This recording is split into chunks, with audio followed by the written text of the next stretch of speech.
Sell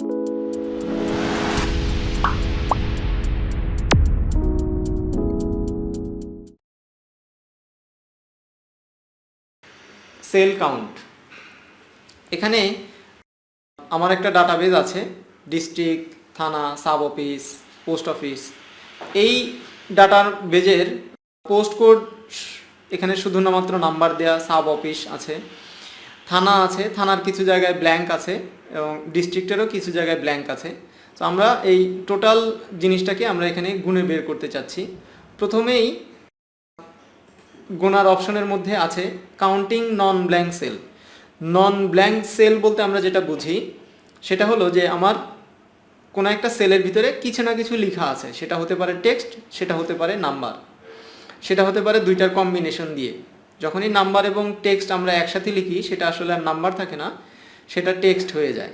so ultimately আমরা যেটা নন blank sell বলতে বুঝতেছি সেটা হলো কাউন্টিং অল, সেটা নাম্বারও কাউন্ট করবে এবং টেক্সটকেও কাউন্ট করবে। সো এখানে আমাকে লিখতে হবে কাউন্ট অলের জায়গায় অল লিখতে হবে না, শুধুমাত্র কাউন্ট এ লিখলেই হবে। কাউন্ট এ লিখে আমি আমার এই রেঞ্জটাকে সিলেক্ট করে দিব। এই রেঞ্জটাকে সিলেক্ট করে ব্র্যাকেট ক্লোজ করে জাস্ট এন্টার দিলে এখানে রেজাল্ট আসবে 49। মানে হলো যে আমার এই রেঞ্জে 49টা ঘরে কিছু না কিছু লেখা আছে, সেটা হতে পারে টেক্সট, সেটা হতে পারে নাম্বার। এর পরবর্তী অপশন হলো কাউন্টিং নাম্বার।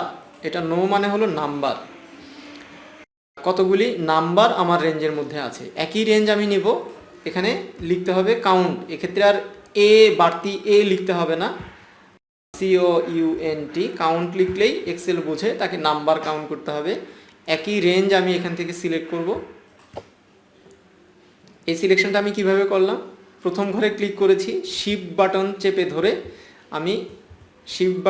ধরে আমি আমার এন্ড পয়েন্টে ক্লিক করলাম, পুরো রেঞ্জটা সিলেক্ট হয়ে গেল। ব্রেকেট ক্লোজ করে এন্টার দিলাম, এখানে এসছে 15। যদিও আমি পুরো রেঞ্জ সিলেক্ট করেছি, বাট সে শুধুমাত্র এই 15টা নাম্বারকেই এখানে কাউন্ট করে দিয়েছে।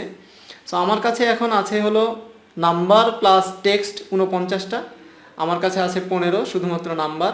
সো পুরো টেক্সট থেকে, পুরো নাম্বার এবং টেক্সট থেকে নাম্বারটাকে বাদ দিলে আমি ফাইন্ড অনলি টেক্সট পাবো। টেক্সট কাউন্ট করার জন্য এক্সেলে কোনো ফর্মুলা নাই, আমাকে এখান থেকে মাইনাস করে দিতে হবে, তাহলে আমি পেয়ে যাব আমার রেঞ্জের মধ্যে টেক্সট আছে শুধুমাত্র 34টা।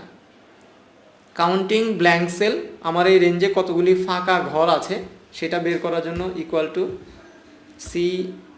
COUNT কাউন্ট ব্ল্যাঙ্ক, পুরোটা লিখতে হবে কাউন্ট ব্ল্যাঙ্ক লিখে। একইভাবে আমি আমার রেঞ্জটাকে সিলেক্ট করে দিলাম, ব্রেকেট ক্লোজ করলাম, জাস্ট এন্টার দিলেই আমার রেজাল্ট আসবে 11। কাউন্ট ব্ল্যাঙ্ক A4 থেকে D18 পর্যন্ত 11টা আছে। এরপরে আছে কন্ডিশনাল কাউন্টিং। কন্ডিশনাল কাউন্টিং বলতে আমরা বুঝতে চাচ্ছি, আমরা খুঁজতে চাচ্ছি, আমরা গণনা করতে চাচ্ছি আমার এই রেঞ্জের ভিতরে ড্যামরা শব্দটা কয়বার আছে। ইকুয়াল টু, তার জন্য আমাকে লিখতে হবে ইকুয়াল টু কাউন্ট ইফ লিখে আমি দেখছি যে ফর্মুলার যে স্ট্রিং এসছে সেই স্ট্রিংয়ে প্রথমে সে চাচ্ছে হলো রেঞ্জ। আমি আমার রেঞ্জটাকে আগে সিলেক্ট করে দিলাম, সিলেক্ট করার পরে কমা, এরপরে সে চাচ্ছে ক্রাইটেরিয়া, আমি কি খুঁজতে চাচ্ছি। যেহেতু আমি ড্যামরা শব্দটাকে একটা ফর্মুলার ভেতরে লিখতে চাচ্ছি, সেহেতু এই কথাটাকে ডাবল কোটেশনের মধ্যে রেখে তারপরে লিখতে হবে। সো আমি ডাবল কোটেশন শুরু করে লিখলাম হলো ড্যামরা, তারপরে ডাবল কোটেশন ক্লোজ করলাম, ব্রেকেট ক্লোজ করলাম, এন্টার দিলাম, এখানে রেজাল্ট এসছে 2। তার মানে আমার এখানে ড্যামরা শব্দটা আছে 2 বার। এখানে একটা ড্যামরা শব্দ আছে, এখানে একটা ড্যামরা শব্দ আছে। তো এখানে নতুন করে আমি যদি এখানে ড্যামরা লিখি তাহলে আমার এই রেঞ্জের কোথায় কোথায় চেঞ্জ হবে বলতে পারবেন কি?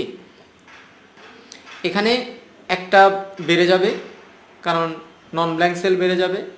অনলি ফর কাউন্টিং নাম্বার ঠিকই থাকবে, নাম্বার কোনো চেঞ্জ হচ্ছে না। টেক্সট কাউন্ট 1 ঘর বেড়ে যাবে। কাউন্টিং ব্ল্যাঙ্ক সেল 1 ঘর কমে যাবে। কন্ডিশনাল কাউন্টিং 2 আছে, সেটা 3 হয়ে যাবে। সো আমি এন্টার দিলাম, যেভাবে আমরা বলেছিলাম ঠিক সেভাবে ভ্যালুগুলি পরিবর্তন হয়ে গেল।